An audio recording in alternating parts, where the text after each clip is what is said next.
Assalamualaikum warahmatullahi wabarakatuh. Perkenalkan, nama saya Hanifia Zahra, NIM 23002173. Hari ini saya akan membuat tugas mata kuliah komputer dasar mengenal Microsoft Excel bagian 3. Dalam mengenal Microsoft Excel bagian 3 ini akan ada beberapa materi yang akan saya buat. Yang pertama itu ada mengenai fungsi formula lanjutan. Ini ada 4 bagian. Yang pertama itu menghapus duplikat. Yang kedua menampilkan data berdasarkan kriteria. Yang ketiga itu mencari rata-rata data. Dan yang keempat membuat grafik. Maka langsung saja kita mulai. Di sini saya sudah menyiapkan data berupa program studi, jenis kelamin, dan juga IPK. Di sini ada beberapa program studi seperti administrasi pendidikan, bimbingan dan konseling, PG PAUD, PGSD, pendidikan luar biasa, dan juga teknologi pendidikan. Maka kita akan lanjut. Kemudian di sini ada jenis kelamin, ada laki-laki dan perempuan, dan ada IPK yang berbeda-beda. Yang pertama itu kita masuk mengenai menghapus duplikat. Maka caranya, pertama kita blok semua program studi yang ada. Setelah kita blok, kita letakkan di kolom atau di sel yang berjarak beberapa sel dari data ini tadi. Kemudian kita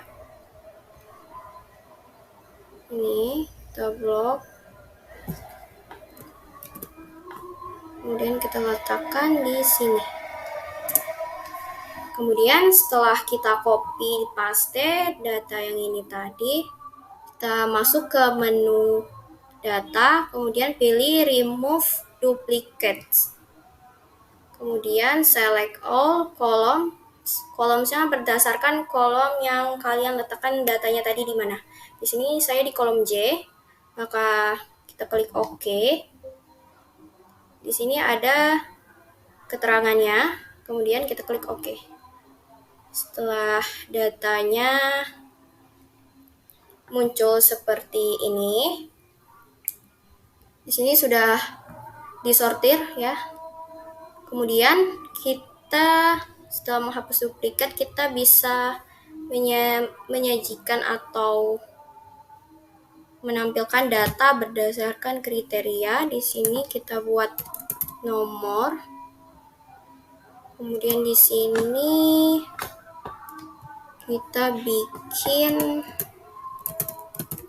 nama prodi atau jurusan. Kita buat nama prodi atau jurusan.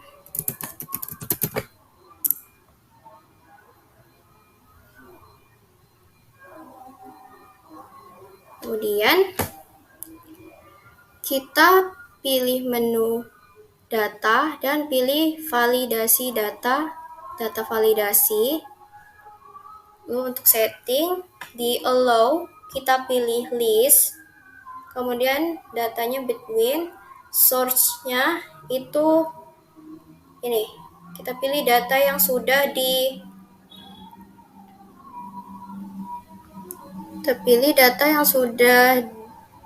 remove duplikat tadi. Sini kemudian kita klik OK. Maka di sini akan bisa dilihat di sini ada beberapa jurusan-jurusan yang ada tadi. Kita kecilkan lagi.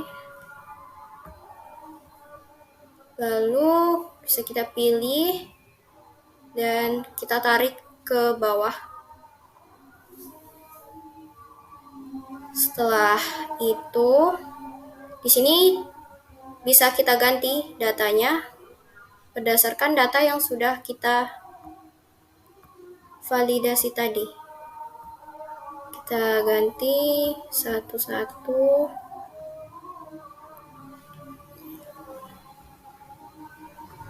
Ini sampai ke bagian terakhir. Kemudian kita bikin nomor. Nah, untuk nomor urutan ini, untuk seterusnya, kita tinggal blok saja 2 kolom ini, kemudian kita tarik ke bawah. Maka akan otomatis nomornya berurutan. Kita kecilkan saja kolomnya. Oke. Untuk mencari berapa jumlah mahasiswa dari setiap prodi atau jurusan ini, kita bisa bikin di atasnya jumlah mahasiswa. Kita bisa menggunakan rumus atau menggunakan fungsi COUNTIF. COUNTIF ini untuk menghitung. Untuk range-nya itu kita blok data yang sudah kita sediakan tadi. Kita blok sampai data yang paling bawah. Kemudian untuk kriteria itu kita pilih data yang ada di kolom F ini. Kemudian kita klik OK. Maka dapat diketahui jumlah mahasiswa dari Prodi Administrasi Pendidikan itu ada 5 orang. Untuk bagaimana cara mengetahui jumlah mahasiswa berikutnya, itu kita bisa dengan menggunakan rumus yang sudah ada. Rumus yang ada di atas ini kita beri tanda dolar dengan menggunakan Fn F4. Maka dia akan terkunci dan hanya F6-nya ini saja yang akan berubah menjadi F7, F8, dan F seterusnya sesuai dengan prodinya. Kemudian kita klik enter.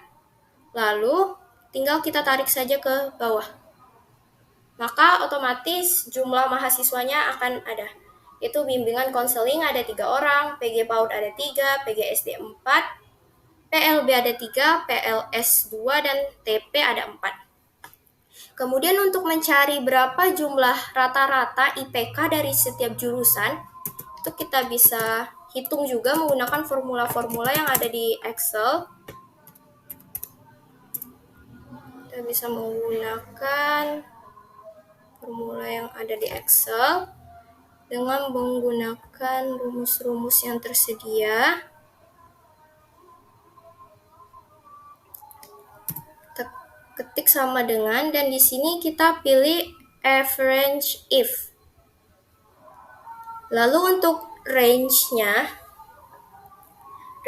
ini kita pilih data yang tadi yang sudah tersedia, kita blok sampai ke paling bawah. Kemudian untuk kriterianya ini kita bisa pilih data yang di sini yang sudah dibikin tadi. Kemudian untuk average range-nya itu jumlah IPK-nya. Maka kita blok sampai IPK yang paling bawah. Lalu kita klik OK. Maka di sini bisa kita ketahui bahwa rata-rata IPK dari jurusan administrasi pendidikan itu adalah 3,178. Di sini kita bisa menambahkan angka beberapa angka di belakang koma ataupun menguranginya seperti ini. Ini untuk menambah dan ini untuk mengurang. Kemudian untuk cara mengetahui IPK dari masing-masing jurusan ini, kita gunakan rumus yang sama. Itu kita bisa memblok yang ini, rumus yang ini kita blok dengan memberikan dolar, yaitu dengan menggunakan rumus Fn F4, dan juga rumus yang berada di belakangnya seperti C6 C29 ini kita blok juga Fn F4, kecuali yang rumus atau data yang di tengah-tengah ini tidak diubah. Kita klik enter. Nah, untuk mengetahui apakah ini benar jurusan rata-rata IPK untuk jurusan tersebut, maka kita juga bisa menghitung rata-rata untuk keseluruhannya, karena terkadang terjadi kesalahan data. Maka di sini kita hitung untuk data keseluruhan seperti ini. Kita coba cek apakah datanya memang benar IPK untuk jurusan tersebut. Maka sini bisa diketahui bahwa IPK 3,178 itu benar untuk jurusan administrasi pendidikan.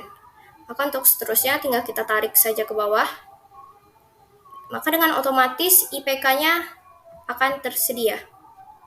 Kita hanya menginginkan 2 angka di belakang koma, maka kita kurangi saja dengan mengklik ada angka 0 di menu home di number. Kita hanya memerlukan 2 angka di belakang koma.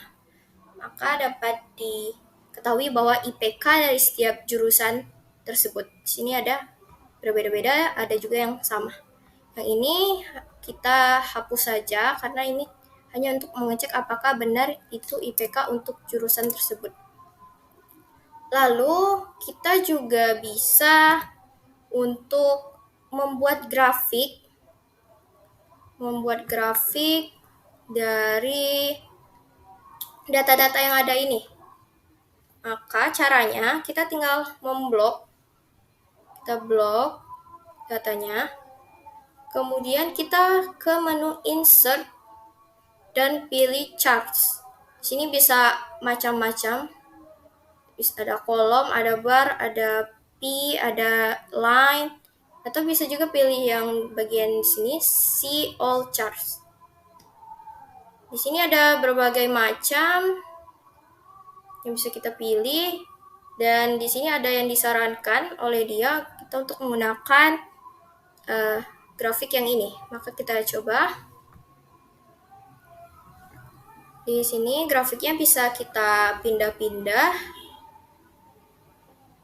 bisa kita pindah-pindahkan, dan bisa kita edit juga. Di sini untuk bagian pertama itu jumlah mahasiswa, jadi yang rata-rata IPK-nya ini kita tidak centang, hanya yang jumlah mahasiswa saja, kemudian apply. Maka yang ada hanya jumlah mahasiswa per jurusannya. Kemudian kita juga bisa mengganti judul. Ini kita ganti jumlah mahasiswa VIP berdasarkan prodi atau jurusan semester Juli Desember 2019. Ini sudah seperti ini. Atau kita juga bisa untuk mengganti stylenya atau modelnya. Di sini ada juga, atau di sini di menu yang paling atas di sini di design, di sini ada change chart time. Kita pilih, kita coba yang kolom, yang ini cluster kolom, klik OK. Maka di sini dia akan terganti bentuk grafiknya. Ini kita bisa memunculkan atau menampilkan angka di atas masing-masing grafik ini. Tinggal kita klik saja grafiknya, kemudian klik kanan add data table, maka akan otomatis jumlah dari setiap grafiknya itu ada di atas seperti ini. Kemudian kita juga bisa membuat grafik untuk rata-rata IPK dari setiap jurusan. Caranya tetap sama, yaitu kita blok dulu data yang sudah kita hitung, sudah kita buat tadi. Kemudian klik insert, kemudian kita pilih model yang ini, dan kita letakkan atau kita geser di sini. Kemudian kita pilih yang ini hanya untuk rata-rata IPK. Untuk rata-rata IPK, apply. Nah, di sini terlihat ya rata-rata IPK-nya. Kita bisa mengganti judulnya juga. Bisa kita buat rata-rata IPK mahasiswa VIP UNP semester Juldes 2019. Selain itu kita juga bisa mengubah datanya. Itu di sini ada beberapa style. Kita bisa pilih mau yang mana, misalnya yang ini seperti ini. Kita juga bisa memberi warna. bisa memberi warna. Kita klik saja grafiknya, kemudian klik kanan, ini ada fill. Kita bisa pilih warnanya seperti ini misalnya. Seperti ini tadi, kita bisa menampilkan angkanya, angka di setiap atas grafik ini. Tinggal kita klik kanan, add data tables, kemudian setelah kita add data tables, maka dia akan otomatis ada angka di setiap grafiknya. Kita change type di line, maka akan seperti ini. Baik, saya rasa sekian video untuk tugas mata kuliah komputer dasar saya pertemuan ke-12 mengenal Microsoft Excel bagian 3. Saya ucapkan terima kasih. Saya akhiri dengan wassalamualaikum warahmatullahi wabarakatuh.